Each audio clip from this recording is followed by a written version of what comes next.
नमस्कार, बहुजन क्रांती न्यूज मध्ये आपले स्वागत।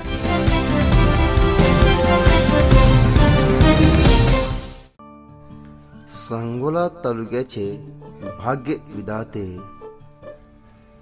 ज्येष्ठ नेते, ज्येष्ठ माजी आमदार डॉक्टर भाई गणपतराव देशमुख उर्फ आबासाहेब, आपणास वाढदिवसाच्या हार्दिक हार्दिक हार्दिक शुभेच्छा।